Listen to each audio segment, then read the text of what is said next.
Bueno, buenas noches.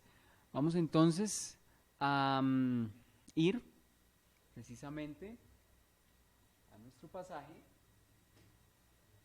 en Mateo, capítulo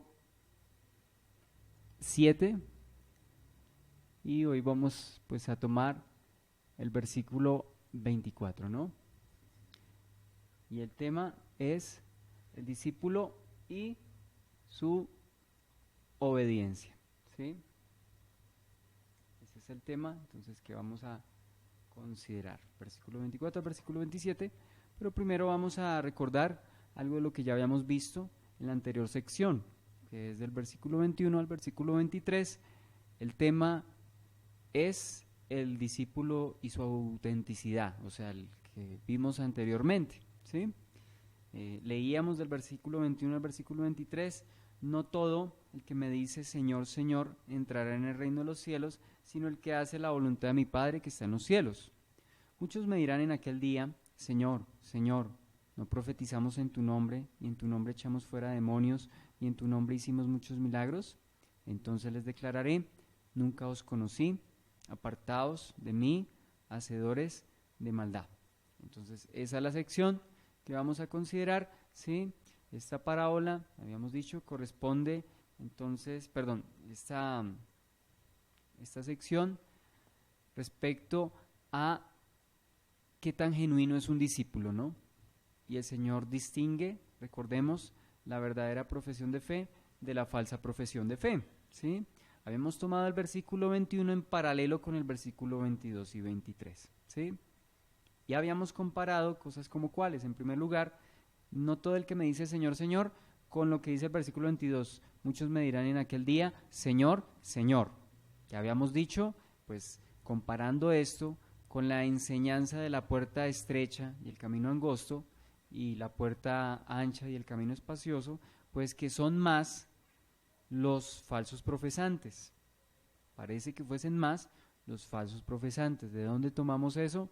Bueno, lo habíamos visto respecto a la puerta estrecha y el camino angosto. Dice que pocos son los que hallan este camino y pasan por esta puerta. Entonces de allí concluíamos que es una pequeña cantidad los que son salvos con respecto a los que se pierden. Entonces dice, muchos me dirán en aquel día. Entonces esos muchos yo casi que me atrevería a afirmar que es la mayoría, ¿sí? O sea, falsos profesantes. ¿Qué vemos en común de tanto falsos como verdaderos? Bueno, ambos son profesantes, pero de ahí identificamos verdaderos profesantes de falsos profesantes, ¿sí? Y comparábamos esa primera parte, no todo el que me dice Señor, Señor, y muchos me dirán en aquel día Señor, Señor. O sea, hay una gran cantidad de personas que honran al Señor con sus labios, pero dice su corazón está lejos del Señor, según lo que vemos en Isaías capítulo 29, versículo 13. Y eso es lo que habíamos comparado y habíamos concluido que es una gran cantidad la que vemos de falsos profesantes, ¿sí? Muchos me dirán en aquel día, Señor, Señor. ¿Cuál era ese día? Habíamos dicho, el día del juicio, ¿sí? El día del juicio. Bien, lo otro que mirábamos entonces era el que hace la voluntad de mi Padre, en contraste con el versículo 23, nunca os conocí. Entonces habíamos visto, o sea, si bien afirmamos que son muchos los falsos profesantes, también veíamos las características de los verdaderos profesantes, ¿sí? Alguien dirá, pero solo hay una. Yo veo dos. La primera, encontramos en el versículo 21, el que hace la voluntad de mi Padre que está en los cielos, es decir, la primera característica, los obedientes. Primer rasgo, primera característica que encontramos aquí, los obedientes, ¿sí? O sea, los verdaderos profesantes son obedientes. Y la segunda característica la deducimos del versículo 23, donde el Señor les dice a aquellos que le dirán Señor, Señor, pero dice el Señor, nunca os conocí. Entonces esa es la segunda característica de un discípulo auténtico, es conocido por el Señor. Y cuando el Señor dice nunca os conocí, no significa que Él no sabía de ellos, pues de hecho si los está apartando es porque sabe que estas personas, ¿cierto?, no son aptas. El Señor es omnisciente, o sea, este pasaje no significa que el Señor no los conozca o no sepa que hubo en sus vidas y en sus corazones. Aquí se estaba refiriendo, recordemos lo que significa la palabra conocer, del griego ginosco, y esa palabra significa entonces básicamente, primero, un conocimiento por experiencia, no solamente un conocimiento intelectual, o sea, algo vívido, ¿sí? Segundo, hablábamos también de una relación.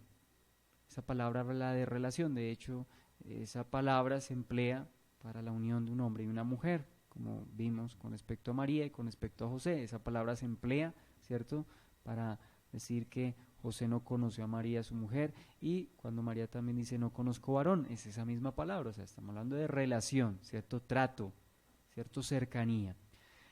Tercero, aprecio, estima, ¿sí? Ese es el tercer aspecto de la palabra conocer. Y el cuarto aspecto, aprobación, o sea, que esta persona, ¿cierto?, sea considerada apta. Entonces, esos cuatro aspectos vemos de la palabra conocer en el original. Entonces, ya teniendo esta información, habíamos dicho que se refiere al Señor, ¿cierto?, aprobando a estas personas, el Señor teniendo esa relación, esa cercanía, ¿cierto? Entonces esa relación se refiere a ese conocimiento, se refiere a relación, a trato. Y estas personas, aunque hicieron cosas para Dios, pues nunca se relacionaron con Dios. Entonces vemos esas dos características en los verdaderos discípulos. Primero, son obedientes y tienen una relación. Es decir, son conocidos por Dios, y habíamos tomado varios de los pasajes, por ejemplo Juan capítulo 10, dice mis ovejas me conocen y yo las conozco, ¿cierto? Y ellas me siguen, el Señor habla, yo las conozco. Primera de Corintios capítulo 8, versículo 3, creo que dice que si alguno ama a Dios, es conocido por Él, es decir, es conocido por Dios, ¿sí? Es aprobado por Dios, recordemos lo que significa esa palabra. También Gálatas creo que capítulo 4 versículo 9, ¿cierto? Pablo estaba perplejo porque los Gálatas se habían desviado de la fe para empezar a justificarse por medio de la ley y de los ritos de la ley. Entonces Pablo les exhorta y les dice, bueno, ustedes conociendo a Dios, o más bien siendo conocidos por Dios, ¿cierto? Es decir, teniendo esa relación con Dios, aprobados por Dios, apreciados por Dios, ¿cierto? Habiendo experimentado personalmente, vívidamente ese trato con Dios. Entonces, dése cuenta que la palabra nunca os conocí, entonces no tuvieron la aprobación del Señor, no tuvieron esa relación con el Señor. A eso se está refiriendo, ¿bien? ¿Qué otro contraste habíamos hecho? El que hace la voluntad de mi Padre versus hacedores de maldad. Versus hacedores de maldad, también habíamos visto ese contraste. Entonces, los verdaderos profesantes hacen la voluntad de Dios. Los falsos profesantes no es que no hagan nada, hacen cosas. Dese cuenta, el versículo 22, muchos me dirán en aquel día, Señor, Señor, no profetizamos en tu nombre, es decir, hicieron cosas como los discípulos también pueden hacerlas, por ejemplo, profetizando en el nombre del Señor, expulsando demonios. Ya habíamos citado ese pasaje cuando los 70 discípulos son enviados, ellos regresan, están contentos porque aún los demonios se les sujetaban a ellos, y el Señor les dice, bueno, no se alegren tanto porque los demonios se les sujeten, sino porque sus nombres estén escritos en los cielos. Entonces, una cosa es hacer milagros en el nombre del Señor, otra cosa es el ser conocidos por Dios, ¿cierto? El vivir dentro de la voluntad de Dios. Entonces, hacían cosas, ¿cierto? Pero no precisamente la voluntad de Dios. ¿Qué hacían? Dice, hacedores de maldad. Recordemos que la palabra maldad en el original es anomia, es decir, sin ley. Eso es lo que significa la palabra maldad, sin ley. Y ellos entonces, si estaban sin ley, se regían por ellos mismos, es decir, había desobediencia en sus vidas. Entonces es allí donde nosotros reconocemos que estas personas entonces vivían o viven sin ley, ¿no? Eso es lo que estamos identificando aquí, ¿no? Bien, ¿Qué otro aspecto? Bueno, el destino de cada uno. Los verdaderos profesantes entran al reino de los cielos. Los falsos profesantes serán apartados, por consiguiente no entran al reino de los cielos, ¿cierto? Entonces, ¿cuál es su destino? La condenación. ¿Cuál es el destino de los verdaderos profesantes? El reino de los cielos, ¿cierto? Y todo eso tiene que ver con la salvación y por consiguiente cercanía con el Señor. Apartados de mí, le dice a los falsos. A los verdaderos no les va a decir apartados, o sea, van a gozar de la cercanía con el Señor. ¿Bien? Y ahora sí, entonces entramos al versículo, desde el versículo 24 al versículo 27, la parábola de los dos cimientos. Entonces, comenzamos. Ese es el punto H, precisamente el discípulo y su obediencia. Entonces vamos a leer: cualquiera pues que me oye estas palabras y las hace, le compararé a un hombre prudente que edificó su casa sobre la roca. Descendió lluvia y vinieron ríos y soplaron vientos y golpearon contra aquella casa y no cayó porque estaba fundada sobre la roca. Pero cualquiera que me oye estas palabras y no las hace, le compararé a un hombre insensato que edificó su casa sobre la arena. Y descendió lluvia, y vinieron ríos, y soplaron vientos, y dieron con ímpetu contra aquella casa, y cayó, y fue grande su ruina. Entonces, esta sección corresponde a la parábola de los dos constructores y los dos cimientos, ¿sí? Esto es muy similar al estilo que el Señor ha tomado, por ejemplo, la puerta estrecha, ¿cierto? Camino angosto y puerta ancha, camino espacioso. Aquí, hombre sabio, casa sobre la roca; hombre insensato o necio, casa sobre la arena, ¿sí? Entonces, el comentario Mundo Hispano hace una aclaración precisa en ambos casos, ¿no? Entonces, abro comillas, dice: el término parábola, explicando qué es lo que significa parábola, es la transliteración de un vocablo griego que significa literalmente echar al lado, ¿sí? O sea, básicamente hacer a un lado para comparar, ¿sí? Entonces, eso es lo que significa parábola. Entonces, aquí está una realidad y al lado de esa realidad, entonces, se hace una comparación con elementos de la vida cotidiana, cosas que las personas o los que están oyendo puedan asimilar fácil debido a que son propias de su diario caminar, de su diario vivir, ¿sí? Entonces, la parábola, ya dijimos, es por consiguiente una comparación, ¿sí? Es un relato terrenal que ilustra una verdad celestial. Repito, es un relato terrenal que ilustra una verdad o principio celestial, ¿sí? Las parábolas tienen la virtud de ser breves, fácil de recordar y parten de algo muy conocido. Es importante descubrir la verdad central de la parábola y no procurar encontrar significado en los detalles. La verdad central de esta parábola es que la obediencia es indispensable en el discipulado, o en palabras contemporáneas, la ortodoxia, es decir, la manera correcta de pensar y de hablar, ¿cierto? Requiere la ortopraxis, es decir, la manera correcta de obrar.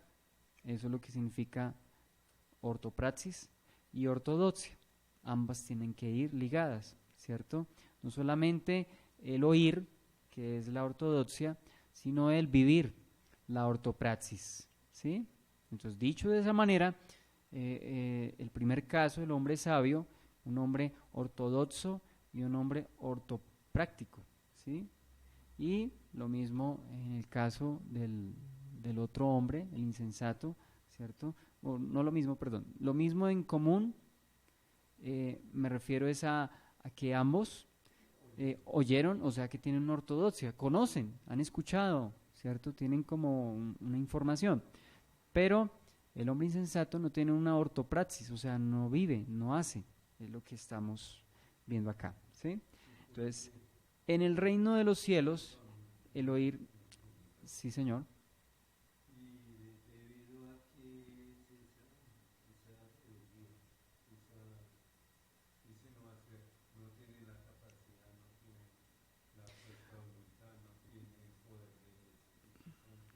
Bueno, ¿a qué se debe el no obedecer? Bueno, no habría razones, de acuerdo a lo que vamos a ver, no hay razones para no obedecer, porque todo está dado, ¿sí? Por ejemplo, esos muchachos que se les da de todo, ¿cierto? Se les da estudio, libros, recursos, uniformes, ¿cierto? Y pierden un año. ¿Cómo explica uno eso? No, es que el muchacho le faltó, ¿no? Son muchachos que se les ha tenido, ¿cierto? La paciencia, simplemente desperdiciaron la oportunidad. ¿Y por qué yo digo esto con respecto a los 2 cimientos? Porque es que el que oye y no hace es un hombre insensato. Y la palabra insensato, bueno, me estoy adelantando un poquito por lo que su merced me está preguntando, es la palabra moros. Moros es una palabra fuerte en el griego, para decir una persona, en otras palabras, cabeza hueca, tonto, ¿sí? Incluso, perdóneme, y lo que voy a decir no es una grosería, ni es algo que yo me inventé, o sea, son comentaristas bíblicos, estupidez, estupidez es otro sinónimo de la palabra insensato, solo que, pues yo creo que los traductores, por ser medidos y sensatos, bueno, por no ser, digamos, tan fuertes en su lenguaje, no colocan estúpido, colocan insensato o necio, ¿sí?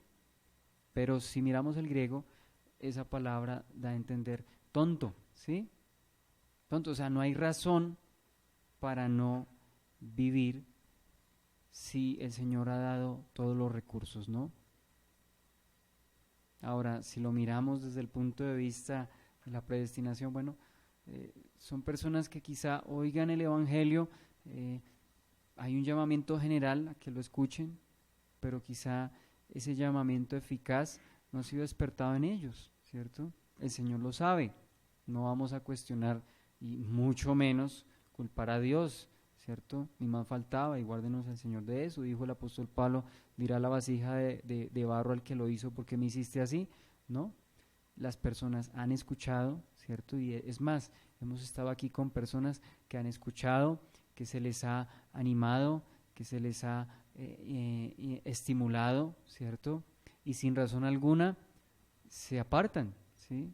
Entonces uno dice, ¿pero por qué? ¿Qué le faltó? No le faltó amor, no le faltó que estuviésemos preocupados. Son personas, ¿cierto? Y quizá las más consentidas son las que quizá más rechazan. Entonces, a eso hablaríamos, ¿no? No habría razón. Todos los medios han sido dados. Todo ser humano está en o sea, en potencial, está en la capacidad de escuchar y vivir.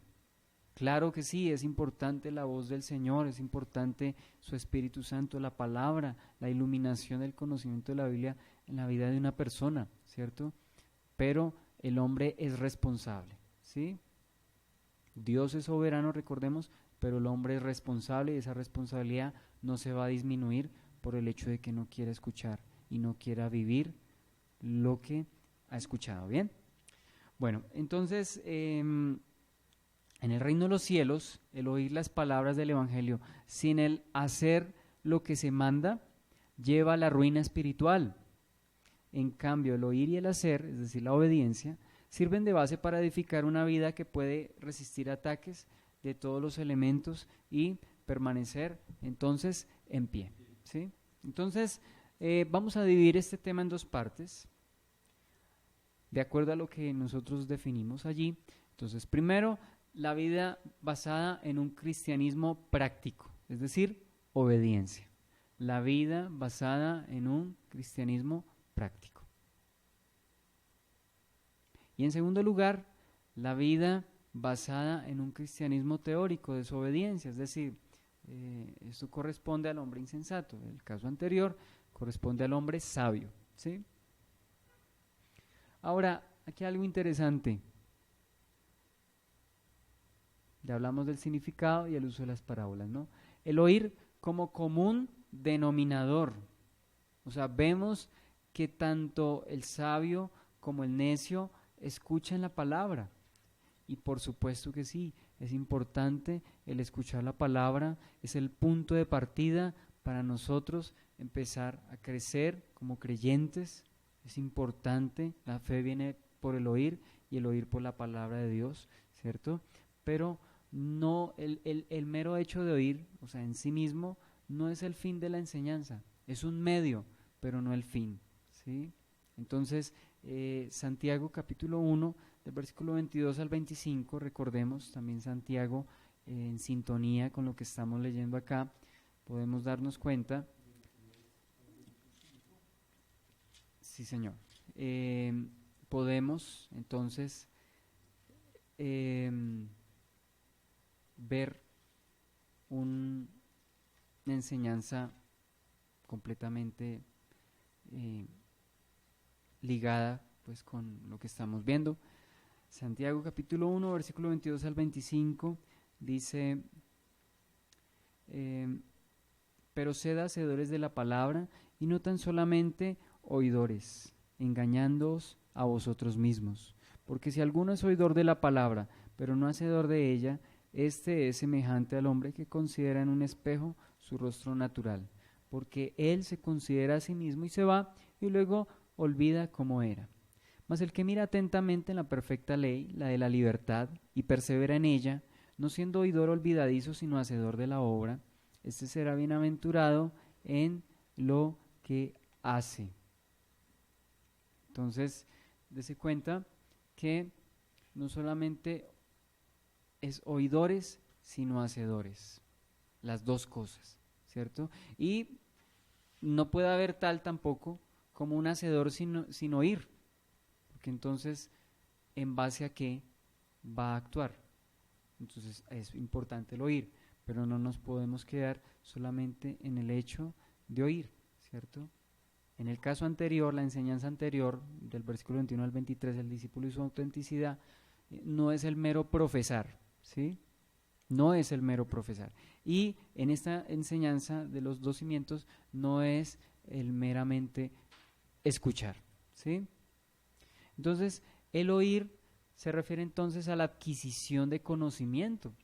O sea que una persona puede tener conocimiento y al mismo tiempo ser insensata o tonta, ¿sí? O sea, el ser tonto, y yo no quiero ser ofensivo, pero si miramos el original, vuelvo y digo, esa palabra los griegos la utilizaban, ¿cierto? Para referirse a una persona de esa manera, ¿cierto? Y el Señor tampoco está usando esta palabra para ofender a alguien, pero sí más bien para que despierte, ¿sí?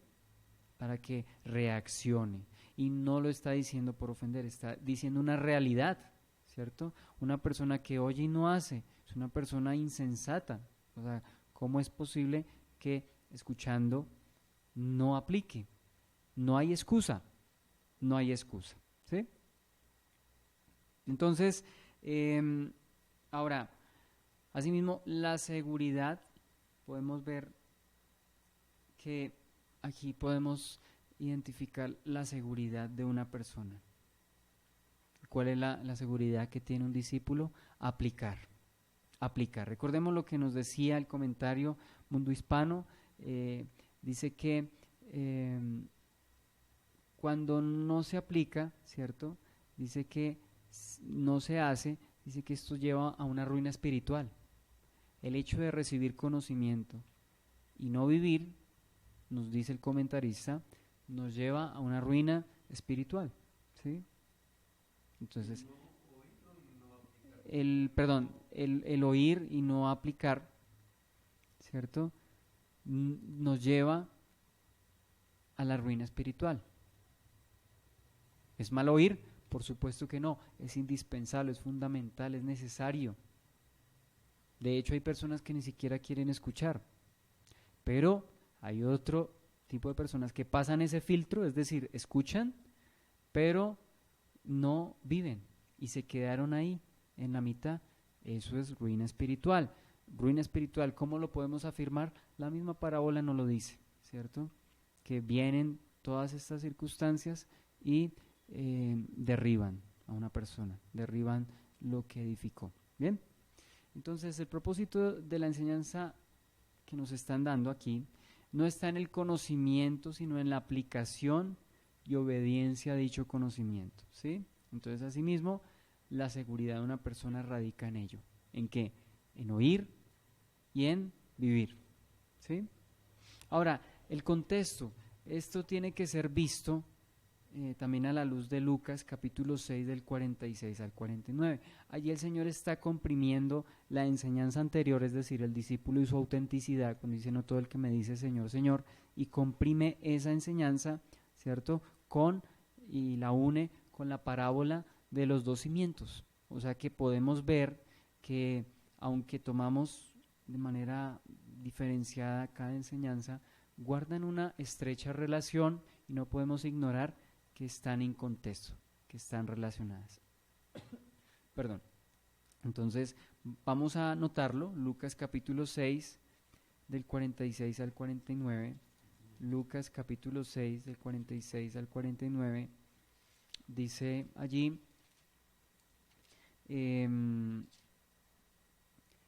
¿por qué me llamáis Señor, Señor, y no hacéis lo que yo digo? Todo aquel que viene a mí y oye estas palabras y las hace, os indicaré a quién es semejante. Entonces, dice, semejantes al hombre que al edificar una casa cavó y ahondó y puso el fundamento sobre la roca, y cuando vino una inundación, el río dio con ímpetu contra aquella casa, pero no la pudo mover porque estaba fundada sobre la roca. Mas el que oyó y no hizo, semejantes al hombre que edificó su casa sobre tierra, sin fundamento, contra la cual el río dio con ímpetu y luego cayó, y fue grande la ruina de aquella casa. El Señor entonces está hablando, ¿por qué profesan que son creyentes y no hacen la voluntad de Dios? ¿Sí? Entonces, el Señor, más allá de profesar y más allá de oír, el Señor quiere que vivamos, ¿sí? Ahora, el discípulo no es auténtico solamente en su profesión externa y en sus actividades, ¿cierto? Mateo capítulo 7 del 21 al 23, ya lo que habíamos dicho. O sea, no solo con que profese y con que haga cosas, porque es que los del versículo 21 era lo que a mí me desconcertaba, porque hacen cosas similares a las que hacen los cristianos, pero recordemos el ejemplo, el coger un balón y patearlo y jugar un partido aquí en el barrio no me hace futbolista, ¿cierto? Me hace un aficionado, pero no me hace futbolista. Un futbolista tiene que tener una disciplina, ¿cierto? Tiene que tener un estilo de vida disciplinado físicamente. Lo mismo, el tomar una cicla y andarla no me hace ciclista, ¿cierto? No me hace profesional, ¿sí? Cojo una cicla como lo hace un experto, pero no soy profesional. De la misma manera, una persona puede imitar a un cristiano, ¿cierto? Sin ser cristiano, lo podemos comprobar. ¿Qué hacían estas personas? Profetizaban, como lo hace un cristiano genuino. Expulsaban demonios, como lo puede hacer un verdadero discípulo. E hicieron milagros, como lo hace un discípulo. Sin embargo, no eran creyentes, no hacían la voluntad del Señor. Entonces, el mero hecho de profesar y de realizar cosas para Dios no me hace creyente. Ya hemos tomado ejemplos del Antiguo Testamento. Hemos visto cómo Caín le ofrece al Señor algo, pero no es del agrado del Señor. Como Nadab y Abiú, sacerdotes hijos de Aarón, ofrecieron también un fuego, pero era un fuego extraño, ¿cierto? Y el Señor los consumió.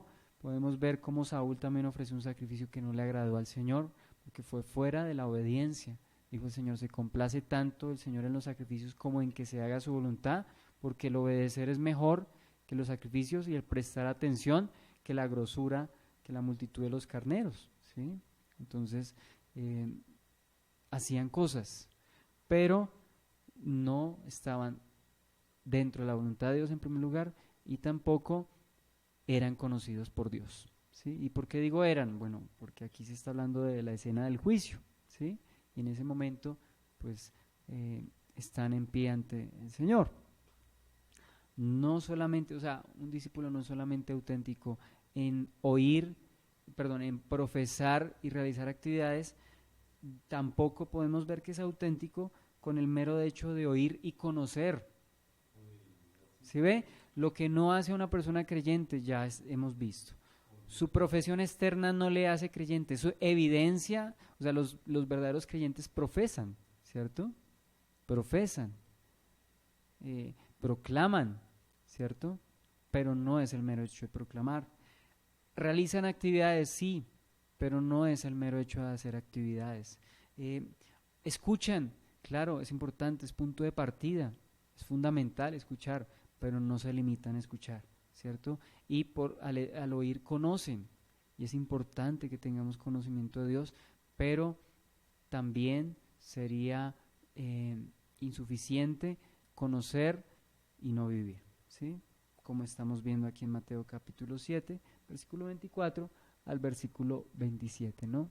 Entonces ya hablamos del contexto, y ahora entonces primero la vida basada en un cristianismo práctico, ¿cierto? Versículo 24 al versículo 25. Estos dos versículos nos identifican entonces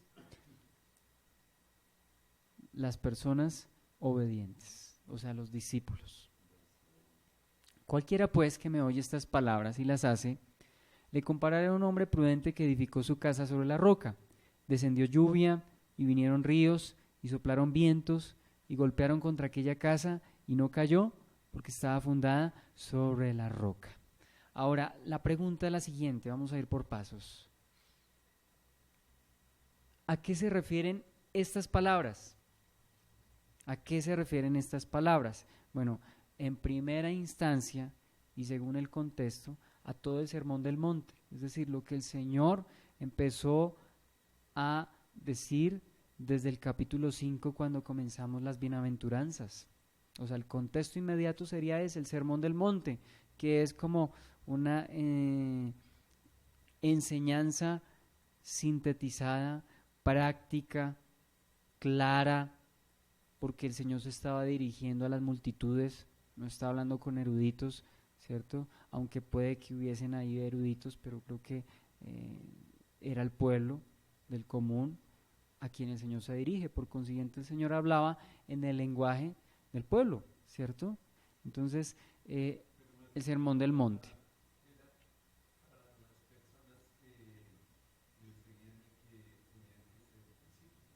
Sí, sí, señor. O sea, esta es una enseñanza general que solamente puede ser vivida, puede ser aplicada por los verdaderos discípulos, ¿cierto? O sea, solo un verdadero discípulo es aquel que no solamente oye, sino que hace. Entonces, estas palabras, el que me oye estas palabras, ¿cuáles palabras? Bueno, en primera instancia, el Sermón del Monte, y por extensión, a toda la enseñanza bíblica, porque es que el Señor aquí está dando una enseñanza comprimida, es decir, muchos principios, pero tenemos que verla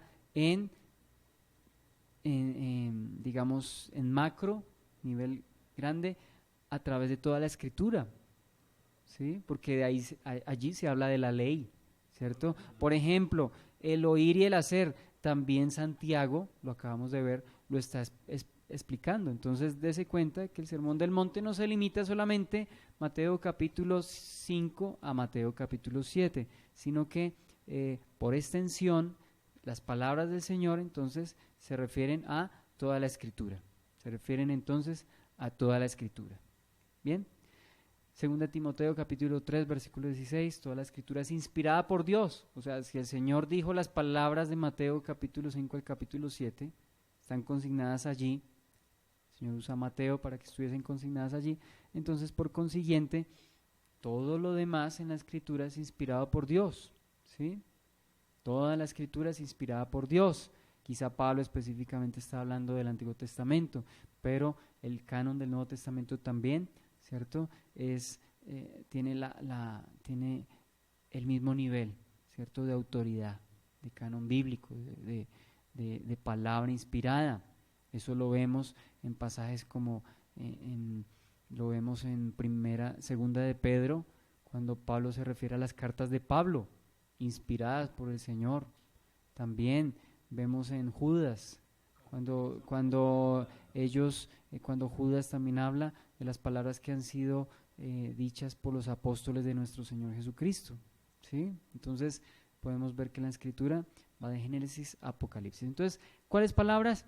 Las palabras de la Escritura, sí, particularmente el Sermón del Monte, lo que hemos visto, ¿sí? Pero por extensión se refiere a toda la Escritura, porque es inspirada por Dios, ¿sí? Bien, ahora vamos a definir Definición de sensato. Definición de sensato. Bueno, la palabra sensato viene del griego frónimos. ¿Sí? Entonces, bueno, a diferencia, frónimos, y aquí dice un hombre prudente, y alguien diría un hombre sabio. Bueno, sí, pero la palabra sabio en griego es sofía, ¿sí? Que es percepción de cosas. Mientras que frónesis se refiere a un discernimiento para actuar, nos explica el diccionario Vine. Mientras que sofía es percepción de cosas, frónimos, de donde viene la palabra aquí frónesis, se refiere a discernimiento para actuar, ¿sí? Entonces, mientras que la primera es teórica, sofía, la segunda es práctica, frónesis. Frónesis, sí señor. Entonces, discernimiento para actuar. A eso entonces nos referimos con esta definición de sensatez. ¿Bien? Entonces, sinónimos de esta palabra,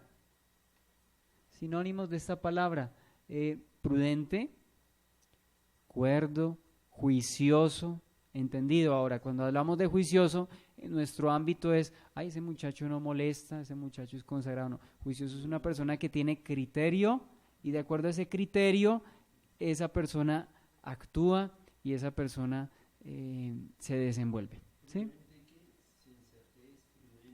Ahí están. Bien, entonces, de acuerdo a esto, el oír se relaciona con conocimiento y el hacer se relaciona con prudencia, ¿sí? Vemos pues que de acuerdo al Señor, la sensatez es un paso más allá del conocimiento, ¿sí? O sea, no solamente se requiere ser conocedores, sino se requiere ser prudentes, sensatos. Y la sensatez, entonces, está en conocer, ¿cierto? En conocer y de allí entonces vivir, aplicar, ¿sí? ¿Qué debe ser dado? Dice el oír. O sea, del oír debemos pasar, el conocer está relacionado con el oír. Y la prudencia es un paso más allá del oír, es decir, el aplicar, ¿sí? Entonces, hasta este momento se ha impartido conocimiento, pero ahora el Señor muestra la necesidad de aplicar el sermón. El Señor hasta estas instancias, ¿cierto? Varios principios, varias cosas el Señor nos ha mostrado y ahora enfatiza la necesidad de aplicarlas. O sea, no es que no haya dicho antes que hay que hacer, Él ya lo ha dicho antes. Amen a sus enemigos, cuando ayunéis, ¿cierto? Pedid, se os dará. O sea, el Señor ha dicho que pongamos en práctica, ¿cierto? Sus enseñanzas, pero ahora está enfatizando la necesidad y lo fundamental que es aplicar estas enseñanzas, ¿sí? Entonces, a esto nos estamos refiriendo nosotros.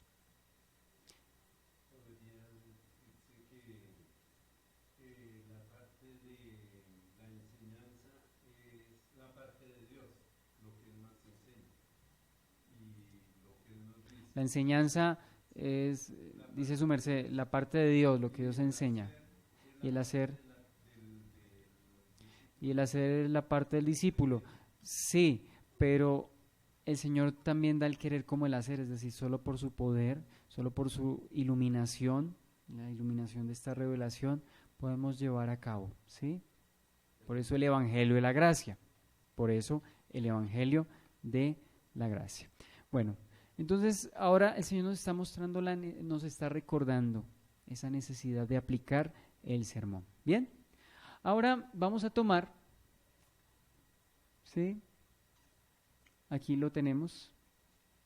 El oír se relaciona con conocimiento y el hacer con prudencia. La sensatez es un paso más allá del conocimiento. ¿Bien? Significado de cada cosa. Entonces vamos a tomar cada cosa. ¿Qué puede significar cada cosa? ¿Cierto? Lo que vamos a tomar acá, pues no es la última palabra, pero yo creo que como es tan sencillo lo que el Señor está diciendo, está aplicando una parábola de tal manera que las personas, bueno, puedan escuchar. Alguien dirá, me pregunto a mí mismo, bueno, ¿y por qué en otras partes el Señor dice que les habla por parábolas? O sea, ¿no les queda muy claro? Bien, las parábolas son un punto de partida. ¿Que necesitan? Claro que sí, ser explicadas algunas de ellas. Por ejemplo, los discípulos no comprendieron la parábola del sembrador ni tampoco la parábola del trigo y la cizaña, y el Señor la tuvo que explicar, ¿cierto? Pero en esta enseñanza, por lo menos, podemos ver que son términos prácticos que con una mirada, digamos, general, y luego detallando un poco más podemos identificar qué significa cada cosa. Bien, entonces vamos a mirar qué significa la casa. Entonces, la casa se refiere a la vida de una persona. La casa se refiere a la vida de una persona, ¿cierto? Las acciones de una persona, las acciones, perdón.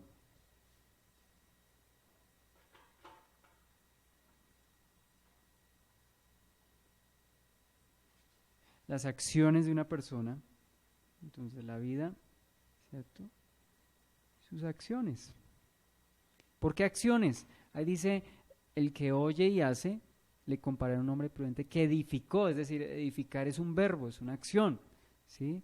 Entonces, la vida de una persona y lo que realiza esa persona, ¿sí? La vida de esa persona y lo que realiza esa persona.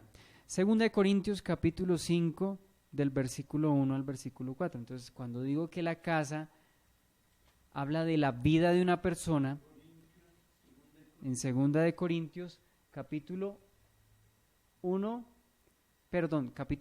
versículo 1 al 4.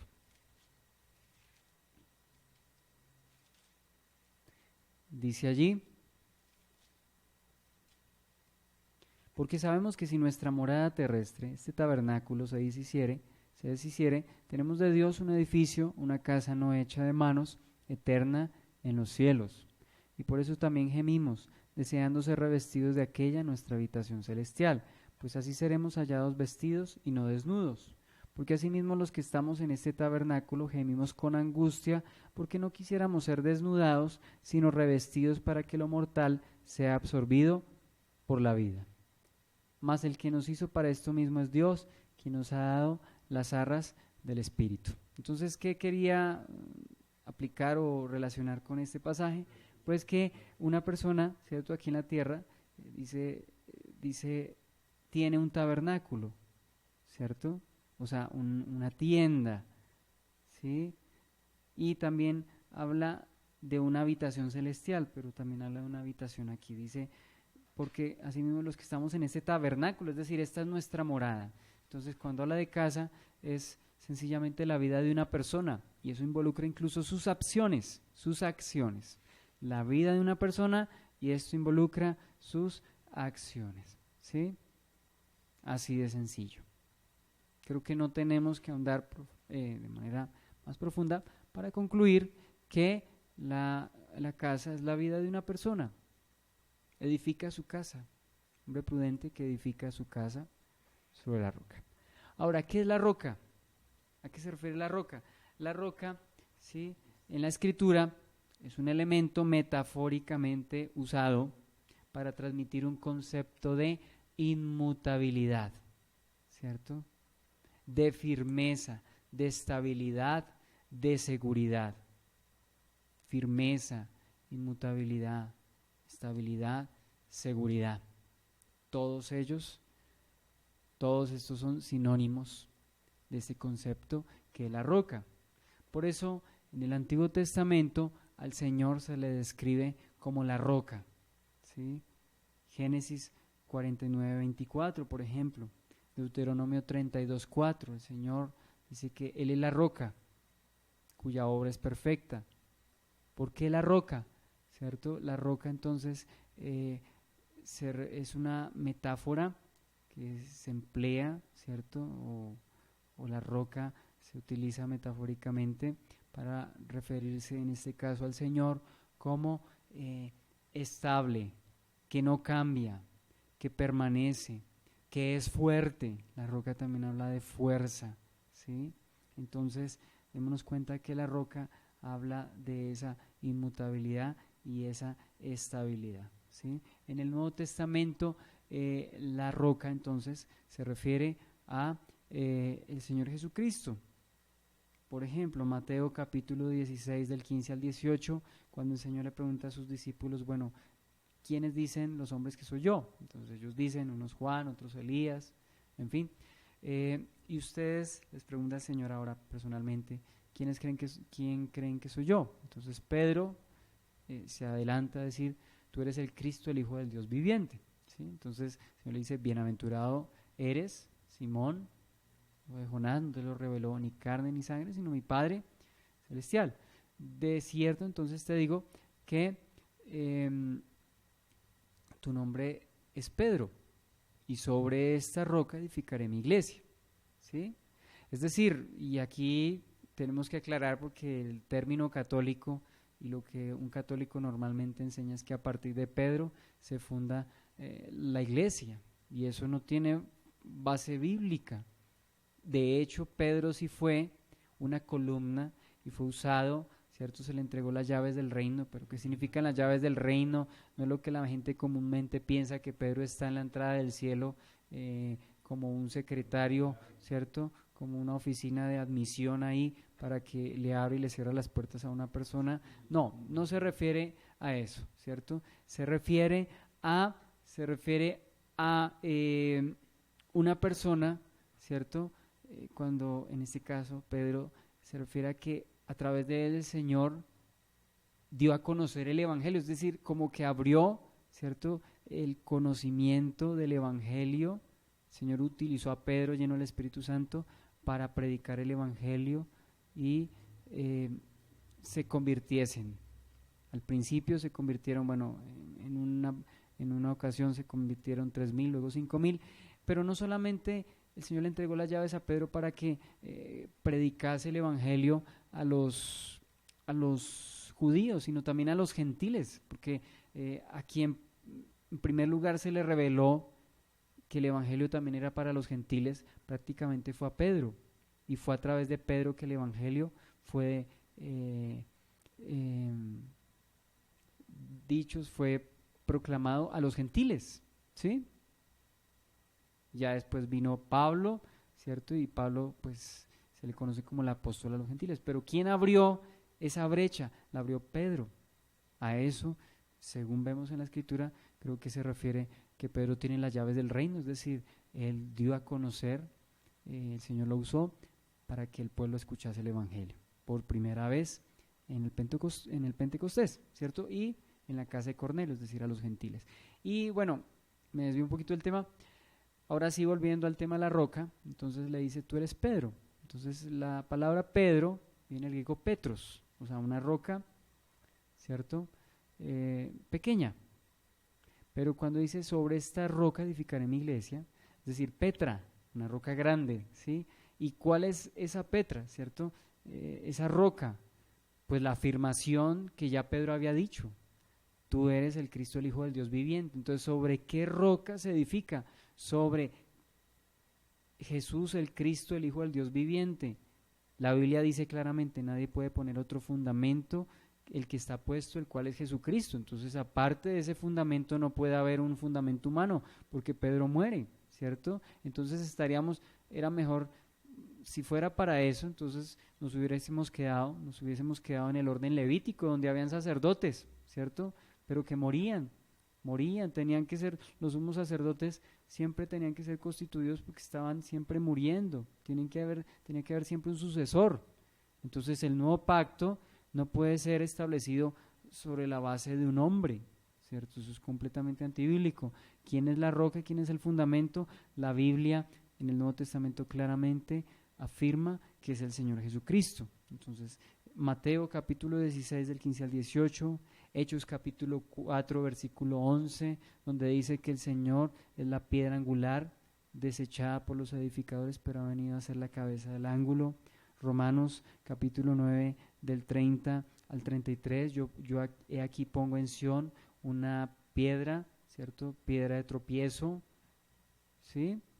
Es decir, no, hay quienes no pueden asimilar, ¿cierto? En este caso, los sabios, los religiosos, al encontrarse, digamos, con el Evangelio y la persona del Señor Jesucristo, no les cabe en su teología, no les cabe en su religión, ¿sí?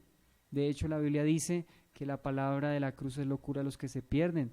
Para los griegos es locura, para los judíos es tropezadero, porque ellos no podían asimilar, ¿cierto?, al Mesías como el Señor lo dio a conocer. Bien, Primera de Corintios capítulo 3, versículo 10 al 11 dice: nadie puede poner otro fundamento que el que está puesto, el cual es Jesucristo.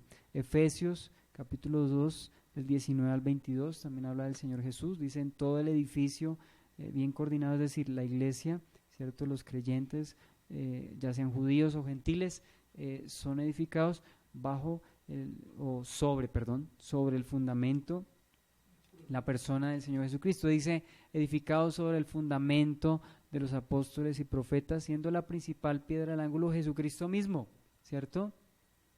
Ahí una vez más confirmamos que sobre esta roca edificaré mi iglesia, o sea, sobre Cristo, ¿sí? Cristo es el fundamento. Dice: edificados sobre el fundamento de los apóstoles y profetas.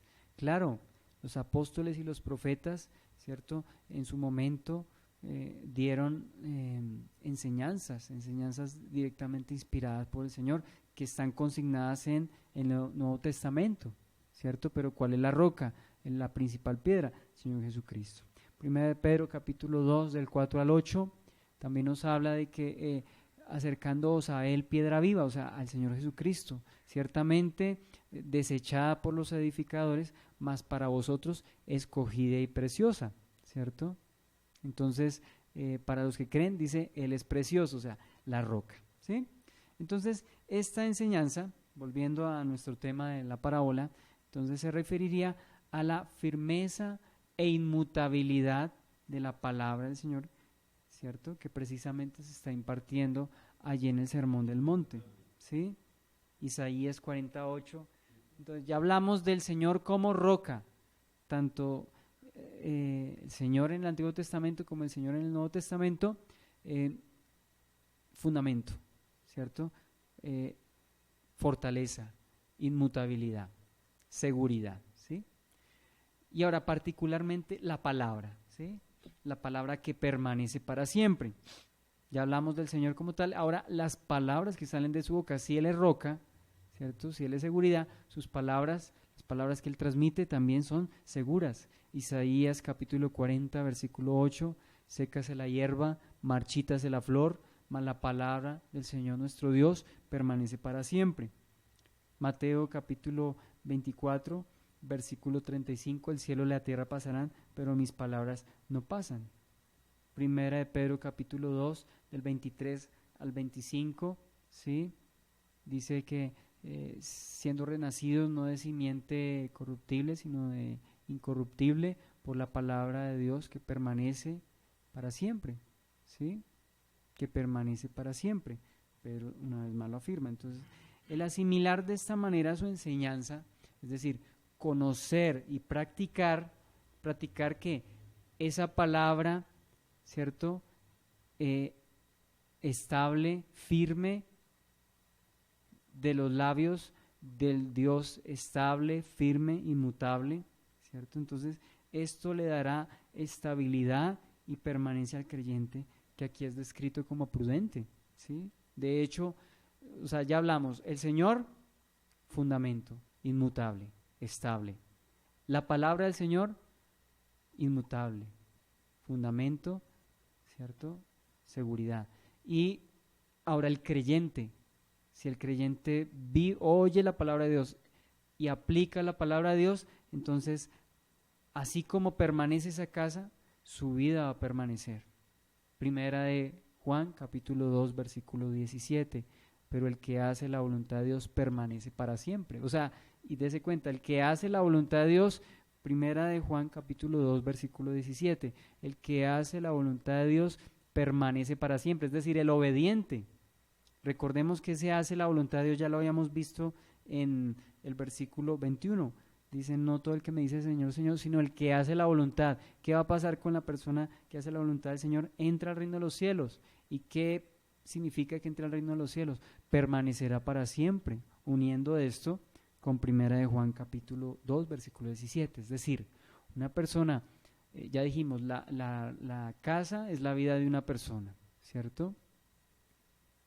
Y cuando hablamos de edificar, es decir, hacer la voluntad de Dios, ¿cierto? Vivir esta palabra que para nosotros es inmutable, es estable, nos brinda seguridad, ¿cierto? Entonces, de acuerdo a esto, la roca ilustra, ¿sí? La roca ilustra la seguridad que posee un discípulo del Señor, ¿sí? La roca ilustra la seguridad que posee un discípulo del Señor, producto de conocer y vivir la enseñanza. Entonces la roca, ¿cierto?, se refiere a la estabilidad que tiene un discípulo del Señor por conocer y aplicar esa enseñanza. O sea que la palabra nos ofrece seguridad, ¿sí? Entonces, ¿qué significa la roca? Estabilidad, es decir, la seguridad que tiene un creyente y que guarda un creyente, ¿cierto? Producto de de oír y luego vivir esa palabra, ¿sí? Producto de oír, ¿cierto? Y vivir ligados, ¿no? Entonces la roca, recordemos, estabilidad. De hecho, una persona que vive en la voluntad de Dios está sobre la roca, o sea, el Señor le garantiza seguridad, porque la palabra que aplica es seguridad, o sea que si yo vivo en la palabra de Dios y la palabra es seguridad, esa misma palabra aplicada no me va a dejar caer, ¿cierto? No me va a guardar de todas esas adversidades, ¿cierto? Todas esas adversidades. Bien, ahora, bueno, vamos a hablar de, por último, la lluvia, los ríos y los vientos. ¿A qué se refieren la lluvia, los ríos y los vientos? Bueno, yo creo que esto está claro. Estas pueden ser las circunstancias y dificultades frente a las cuales se está viendo el creyente en su vida diaria, ¿no? Ahora, me viene a la mente, en primer lugar, lo que ocurrió esta semana con la muerte de la misionera Paola, ¿sí? Nosotros que estuvimos pues tan cerca a ella y es misionera, ¿cierto? Murió, ¿cierto? De un cáncer fulminante y en esa circunstancia tan difícil, pues solamente una persona que está en el Señor puede mantenerse firme y estable, ¿no? Yo cuando leí una nota que la familia, ¿cierto? O sea, el esposo, los niños enviaron a los discípulos, a nosotros no nos llegó pues, pero nos llegó por intermedio de uno de esos discípulos que recibió esa nota y decían, gracias por estar con nosotros, ¿cierto? Porque sabemos que nuestro Dios es fiel y bueno, ¿eso quién lo dijo?